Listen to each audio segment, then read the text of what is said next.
Hello and welcome to Agrawal coaching. और आज हम शुरू करते हैं चैप्टर 4 क्लास 12 डिटर्मिनेंट्स की प्रॉपर्टीज़। तो कुछ प्रॉपर्टीज़ मैंने लिख के रखी हुई हैं, देखिए ज़रा मैं उनको एक्सप्लेन करते जाता हूँ। ठीक है, तो पहली प्रॉपर्टी है कि the value of determinant remains unchanged if its rows and columns are interchanged. तो इसका मतलब ये है कि अगर ये मान लीजिए कोई डिटर्मिनेंट है आपके पास, इसे आप सॉल्व करते हैं, इसे निकालते हैं वैल्यू। ठीक है, फिर उसके बाद हम क्या करते हैं, इन रोज़ को कॉलम्स में इंटरचेंज कर देते हैं और फिर से हम उसकी वैल्यू निकालते हैं, तो वैल्यू जो होगी वो सेम रहेगी।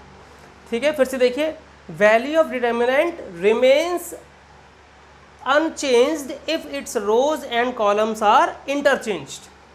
तो हम इसे सॉल्व करते हैं। पहले मान लीजिए हम इसे एक्सपेंड कर रहे हैं थ्रू फर्स्ट रो, एक्सपेंडिंग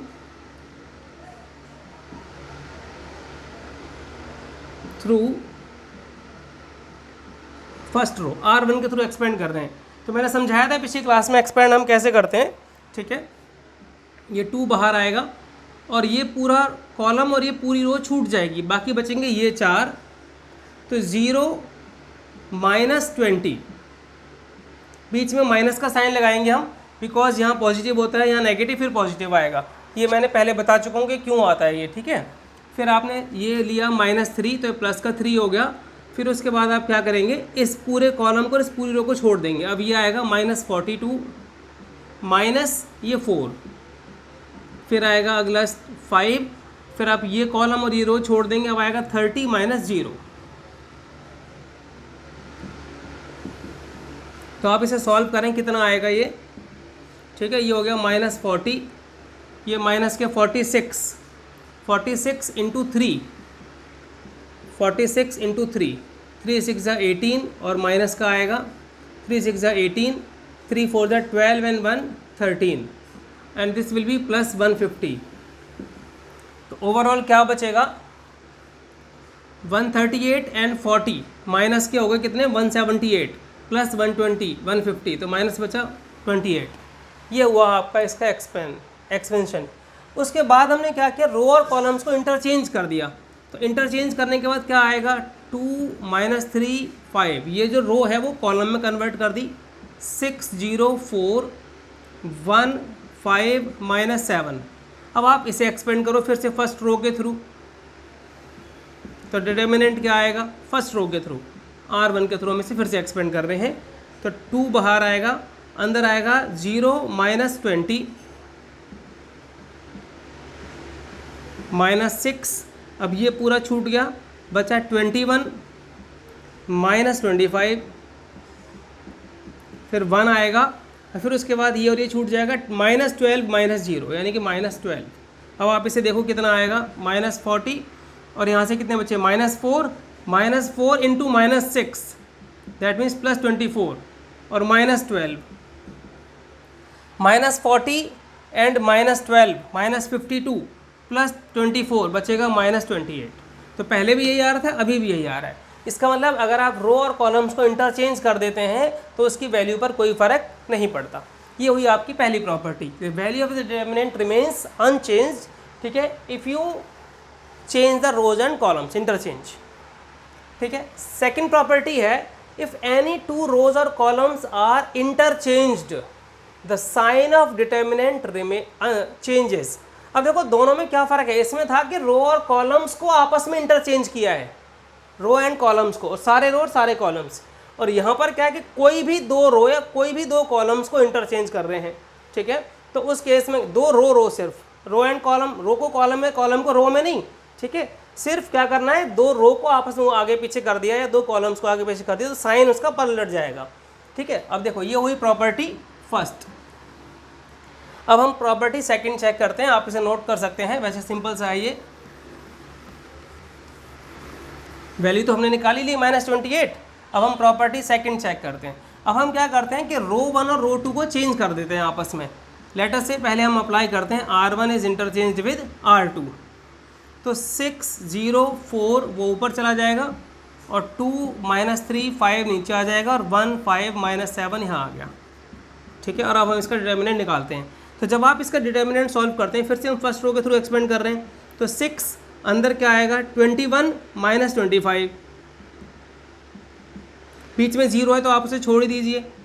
फिर 4 आएगा, फिर ये पूरा छूट गया, बचा 10 + 3। सॉल्व कीजिए, कितना बनेगा? 6 × -4 -24, 13 × 4 52, बचेगा कितना? 28। तो आप देखो पहले -28 था, अब कितना आ रहा है? +28 आ रहा है। इसका मतलब वैल्यू तो सेम है, बस उसका साइन क्या हो गया? साइन चेंज हो गया। So if 2 rows or 2 columns, any 2 columns or any 2 rows are interchanged, sign of determinant will change. ये हुई प्रॉपर्टी 2।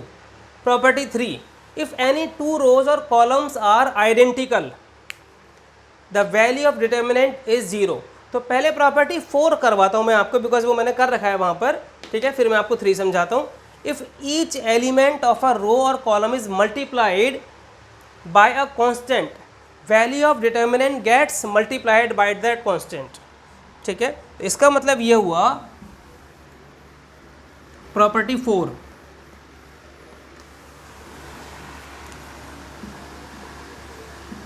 कि अगर मैं किसी भी रो या कॉलम में किसी नंबर से अगर मैं मल्टीप्लाई करता हूँ, ठीक है, तो पूरा का पूरा डिटर्मिनेंट ही उस नंबर से मल्टीप्लाई हो जाएगा। लेट अस से कि मैं क्या करता हूँ, R1 को मैंने लिख दिया ट्वाइस ऑफ R1, मैंने इसमें 2 से मल्टीप्लाई कर दिया, तो देखते हैं आंसर में क्या चेंज आएगा, ठीक है। तो दैट विल बी 4 - 6 10 6 0 4 1 5 - 7। फिर से हम एक्सपेंड करते हैं इसको इसी के थ्रू।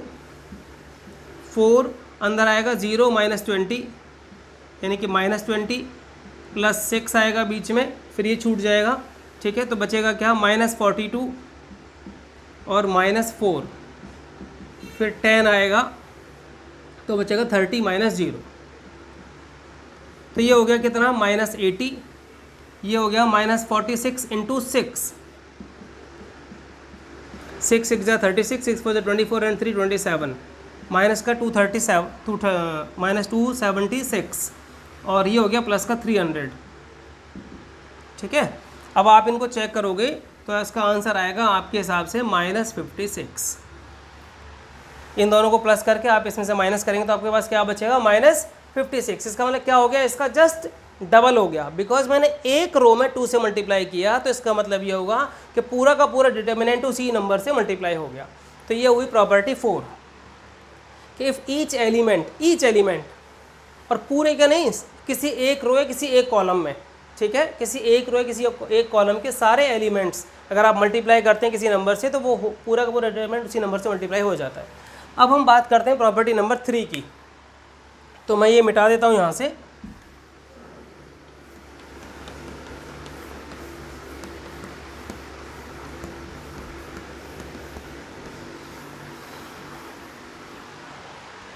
प्रॉपर्टी 3 बहुत इंपॉर्टेंट है और ये बहुत काम आएगी आगे सम्स को प्रूव करने में, कि इफ एनी 2 रोज और columns are identical, the value of determinant is 0। Identical का क्या मतलब होता है?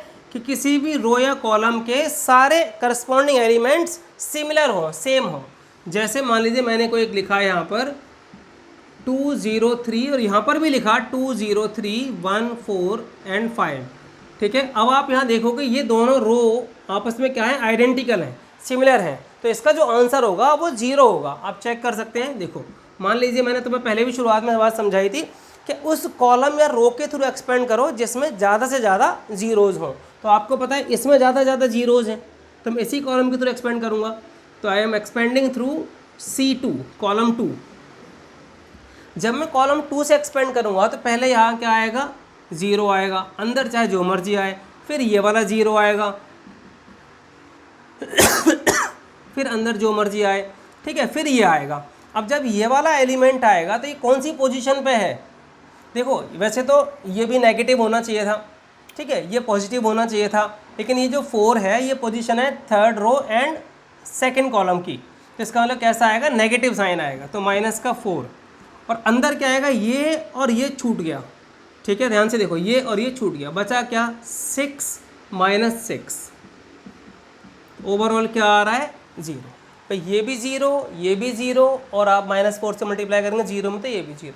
तो ये हुआ इसका कहने का मतलब कि अगर आपके पास 2 रो या 2 कॉलम्स में एलिमेंट्स बिल्कुल सिमिलर हों तो इसका मतलब ये हुआ कि उस डिटर्मिनेंट की वैल्यू आप डायरेक्टली क्या लिख सकते हैं, 0 लिख सकते हैं, आपको सॉल्व करने की ज़रूरत नहीं है उसे। आप इसे किसी भी रो या किसी भी कॉलम के थ्रू एक्सपेंड कर लो, आंसर 0 ही आएगा। तो ये थी आपकी property number 4। Let us do property 5। तो ये है प्रॉपर्टी 5, इफ सम और all elements of a row और कॉलम, ठीक है, of a determinant are expressed as a sum of 2 और more terms, then the determinant can be expressed as a sum of 2 और मोर determinants. इसका क्या मतलब है कि इसका मतलब है कि अगर मान लीजिए कोई रो के एलिमेंट्स में सम दिया हुआ है, ठीक है, तो आप उसे 2 अलग अलग डिटर्मिनेंट में एक्सप्रेस कर सकते हैं। जैसे कि सबसे बड़ी बात है a1 प्लस लैम्डा है ना, a1 plus lambda 1, a2 plus lambda 2, a3 plus lambda 3, तो आप इसको अलग अलग कर सकते हैं ऐसे a1 a2 a3 प्लस में लैम्डा 1 लैम्डा 2 लैम्डा 3, और जो नीचे वाली दोनों रो हैं वो सेम आ जाएंगी, b1 c1 b2 c2 b3 c3। Similarly यहाँ पर भी, यानी किसी भी अगर एक रो में या किसी भी एक कॉलम में इस तरह से आप एक्सप्रेस कर सकें एज अ सम और सब्सट्रैक्शन, ठीक है, तो आप उसको ऐसे अलग अलग कर सकते हैं। ये हुई प्रॉपर्टी 5, इसका हम इस्तेमाल करेंगे उस सम्स में। फिर प्रॉपर्टी 6 मैंने पूरी लंबी नहीं लिखी है, बट आप समझो इसको कि प्रॉपर्टी 6 बहुत इंपॉर्टेंट है,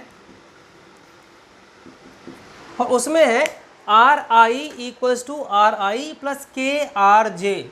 इसका मतलब ये है किसी भी एक रो में कोई भी एक, मान लीजिए यहाँ पर R1 है, ठीक है, अगर आप R1 में किसी और रो को किसी नंबर से मल्टीप्लाई करके प्लस माइनस करते हैं तो value of determinant does not change. For example मान लीजिए मैं यहाँ लिख रहा हूँ R1 equals to R1 plus twice of R2।